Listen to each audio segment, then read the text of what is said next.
It's the PainExam Podcast with your host, David Rosenblum, MD. If you treat pain or have an interest in pain management, join us as we discuss painful disorders, alternative treatments, practice management, and more. Be sure to subscribe to the PainExam newsletter at painexam.com and review the podcast on Stitcher or iTunes. Our high-yield premium episodes are now available on the PainExam app with a premium subscription or access for free with a CME subscription at painexam.com. And now, without further ado, here's your host, Dr. Rosenblum. Welcome back. We have board review prep season getting underway. The boards are in September for the ABA, and check out painexam.com or NRAP Academy, where you can find the revised PainExam website. And hopefully soon my app will be ready. It's been taking forever for reasons I cannot explain. Anyway, a lot of cool stuff coming up. We have Aspen coming up in Miami, and I'll be teaching ultrasound there. I was also invited to Mexico City to speak at the Congreso Internacional de Dolor y Paliativos, and that's going to be in August, so it sounds like a lot of fun. And Florida SIP, we're going to be doing an ultrasound training there, so check out nrappain.org's website or go to their website to sign up.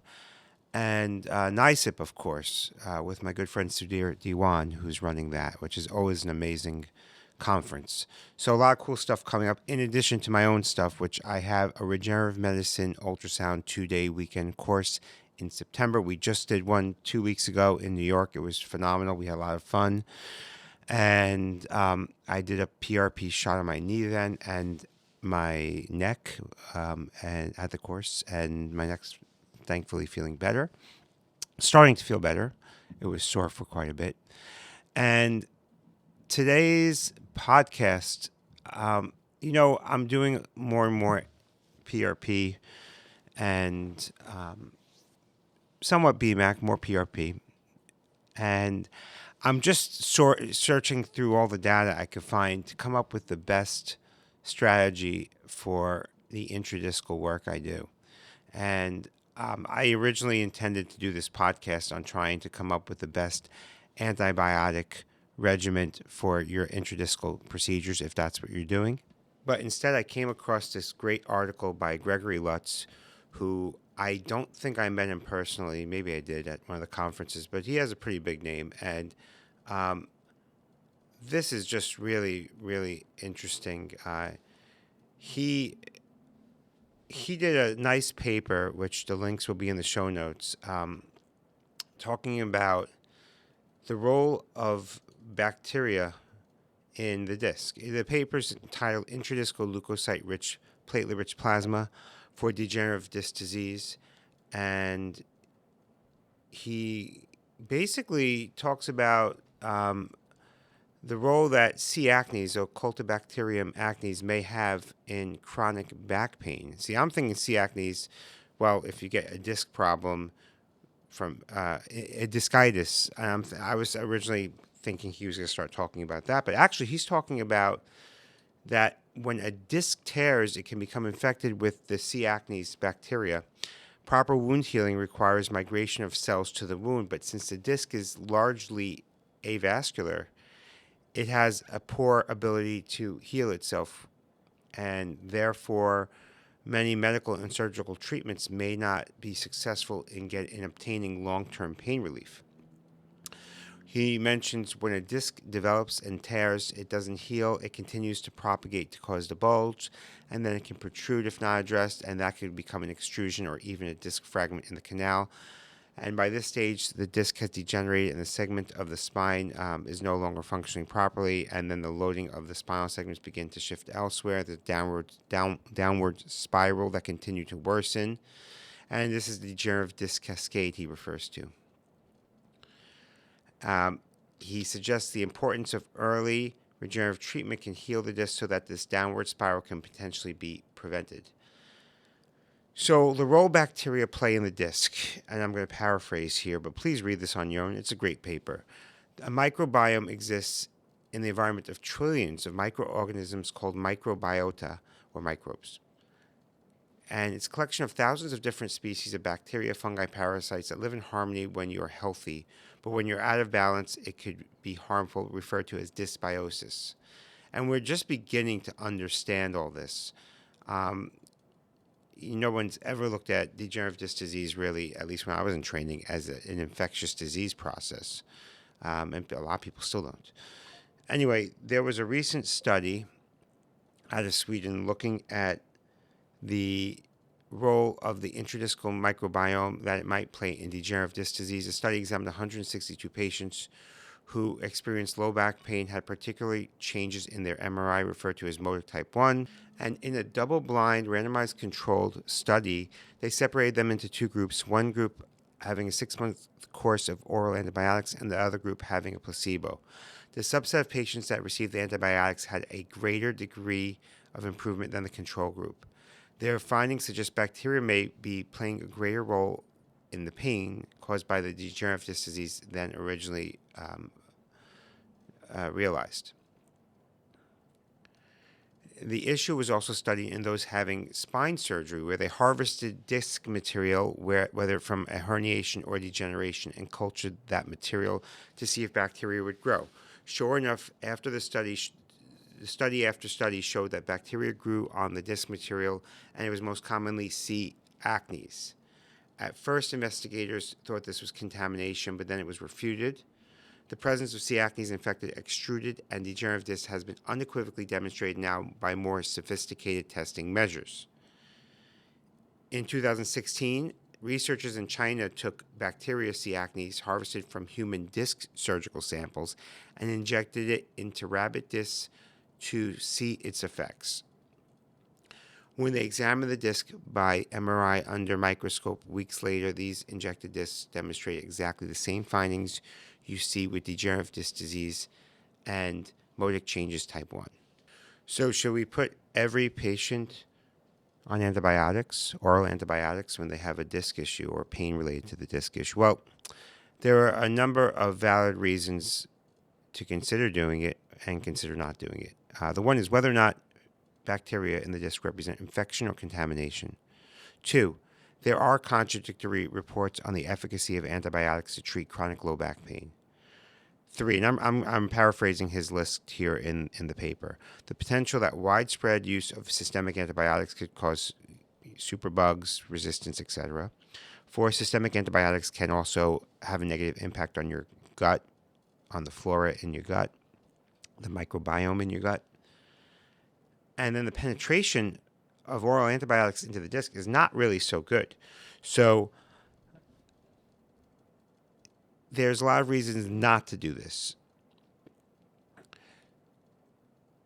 He is mentioning that if we view chronic low back pain as an unhealed wound inside the disc that often becomes contaminated with bacteria, you can see how previous treatments have been off the mark. With Leukocyte RIch PRP, they're injecting billions of platelets with thousands of healing growth factors into the disc to stimulate the wound healing. They're also injecting white blood cells that may also be suppressing the overgrowth of the harmful C. acnes or other bacteria that have penetrated those tears. And just as a personal note, last week I did an intradiscal procedure, and I made sure that I was doing Leukocyte RIch PRP and also covering the patient with antibiotics. Which now I have to digress and go off on a little tangent here. I had a young female present with significant L5S1 degenerative disc disease, some spondylolisthesis. She had some buttock radiation to the pain, but mainly axial. And she was an athlete, and she had no interest in steroid injections.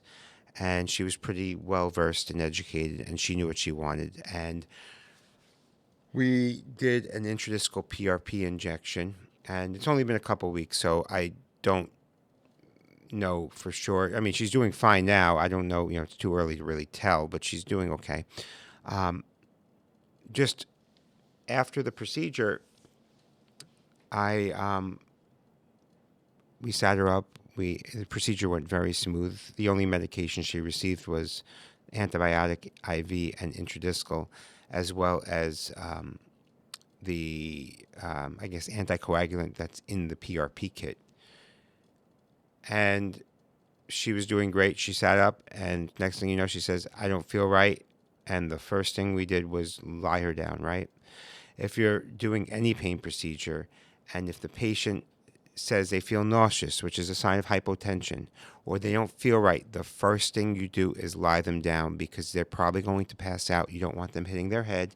You want to ensure that their brain gets as much blood flow as possible. And, of course, throw the monitor back on the patient. Luckily, this patient did have an IV, and even luckier, we were able to avoid doing anything because she came back. But she was, that vasovagal episode could lead to temporary, I guess, hypoperfusion to the brain. She started posturing a little bit from the lack of oxygen, and it was temporary. And as usual, when I start to see that, I then start to consider, is this going to, you start to worry, even though I've been through this a million times and it's going to be okay, you don't want to waste time. So I start to draw up my resuscitative medications. The IV's already in place. Of note, don't remove the IV too quickly after these procedures. My resident was asking me right away if you should take it. I'm like, no, give it a few minutes. Luckily, we didn't take it out yet, and we still had access. But in the time it takes you to draw up your medications, which could just be 10 seconds, many times the patients will come back, and she did, luckily. And if you know the pathophysiology, if somebody has a healthy heart, this should be a harmless episode as long as they don't fall and hit their head. That being said, we did recommend a Holter monitor and that she gets worked up by cardiology. Of course, after the procedure, she's like, yeah, I faint sometimes. And that sometimes is the response to some of these patients. And I think it should be part of our routine questioning before these procedures. Are you prone to fainting? I don't think it is routine in many practices, but it's just something that, after the fact, especially in young patients, who I feel may have a higher vagal tone and more prone to this. So that's just a little side note about performing interventional pain procedures. And the other thing is yes, antibiotics can cause a reaction, of course, but there was no rash, there was no allergy. So when you see somebody having what appears to be some sort of event or reaction after a procedure, and it's a procedure where you're really basically injecting their own blood, most likely it's probably vagal. The odds of reacting to an antibiotic without any obvious allergy signs or reacting like this is pretty rare. This did not seem like anaphylaxis. And also the odds of reacting to the anticoagulant in the PRP is also very small. I've never even heard of such a thing. So just keep that in mind. So vasovagal, make sure you're going to protect the patient from a fall and ensure that they're perfusing their brain. So don't hold them up when they're about to faint. I know most of you are doctors and know this, but you never know. So Dr. Lutz is then going on to describing potential regenerative medicine as a solution for degenerative disc disease. And I think he's on the right track. There are a lot of investigations into biologics. I'd say PRP is probably one of the most common ones because it's more affordable. We're not just talking stem cells here. And basically, in 2006, researchers at Rush showed that PRP had a beneficial effect on stimulating disc cells. They made PRP from pig's blood, then they took the discs, cultured them in a lab, and in a broth of PRP, they measured cellular metabolism, and that PRP could stimulate the cells of the disc to turn on and produce collagen. The effect of PRP was greater on the cells of the annulus fibrosus than the nucleus pulposus. That's very interesting. I didn't know that. They also studied the effects of PRP in Taiwan on healthy volunteers. They cultured these cells, and they showed that they can have beneficial effects on disc metabolism, decreasing apoptosis. And the study showed that PRP can cause beneficial effects on cell proliferation, increasing cell metabolism, producing wounds repair, decrease cell death. In addition, researchers also show that PRP could reduce the number of harmful pro-inflammatory cytokines in the disc that were responsible for pain and degeneration.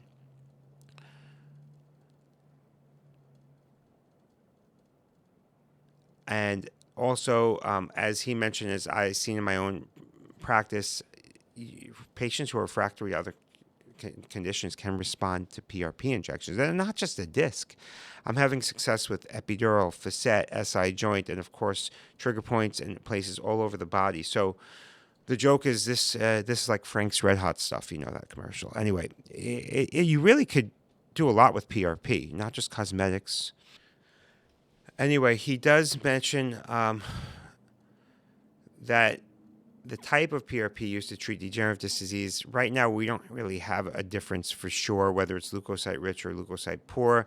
The idea of leukocytes being there is kind of nice, especially if you suspect there's some sort of infectious component. I believe it's still somewhat theoretical, and he's demonstrating some nice ultrasound images of improvements in the annular tear, actually reduction in sizes of the stenosis from the protrusion. Pretty impressive stuff. I mean, it makes you wonder why isn't everyone doing this? And the answer is, of course, finances, as well as not every physician is comfortable with this level. But I think, he's on the right track. I think, the goal is to not create eternal patients dependent on you. At least that's my goal, right?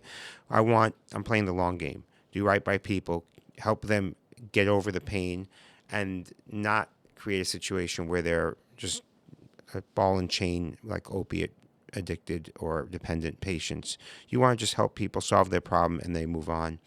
And so, despite the previous paragraph saying that there's no difference with leukocyte rich or poor, they did do some studies in the lab, and they found that leukocyte rich PRP created greater kill rates than leukocyte poor PRP. And he does mention there is more evidence for what they believe to not only be the most effective type of PRP for degenerative disc disease, but also potentially the safest. His clinical experience reflects this. He mentions more than 1,000 disc injection procedures and have not had any infections using leukocyte-rich PRP inside the disc. He thinks that they're killing two birds with one stone. I agree with that. They're igniting the body's ability to heal itself, but also the high levels of white blood cell can suppress the overgrowth of certain types of bacteria. And they mentioned a 32-year-old woman with severe low back pain not responding to traditional treatments. She rated the pain 8 out of 10 and had a two-year-old daughter that she couldn't lift up. They did the MRI of the spine and found modic type 1 changes. She failed chiropractor, meds, acupuncture, epidurals, only gave short-term relief. Spinal surgery was a last resort. She tried the leukocyte RIch PRP, and the modic changes nearly disappeared within 3 months, and her pain was gone. So I've seen similar stories in my own practice, and I really think that this is a remarkable procedure that I think needs to be available to more patients. More clinicians need to be skilled in this, and more research needs to be done. And I think it's just the field is just going to grow and grow. Now, this is a pretty extensive, long article, and I think Dr. Lutz did a fantastic job. And I just want to thank you all for listening. I will be doing that regenerative medicine course in September, or catch me online. We do have an online regenerative medicine course at nrappain.org. And of course, for pain management, PM&R, and anesthesia board review, check out nrappain.org, which is the revised anesthesia exam, PMR exam, and PainExam.com websites. Once again, thanks for joining me. Have a great day, and I'll see you soon. Dr. Rosenblum is here solely to educate, and you are solely responsible for all your decisions and actions in response to any information contained herein. These podcasts are not intended as a substitute for the medical advice of a physician to a particular patient or specific ailment. You should regularly consult a physician in matters relating to yours or another's health. You understand that this podcast is not intended as a substitute for consultation with a licensed medical professional. Copyright 2017, David Rosenblum, all rights reserved. No part of this publication may be reproduced, stored in a retrieval system, or transmitted in any form or by any means, electronic, mechanical, recording, or otherwise, without the prior written permission of the author.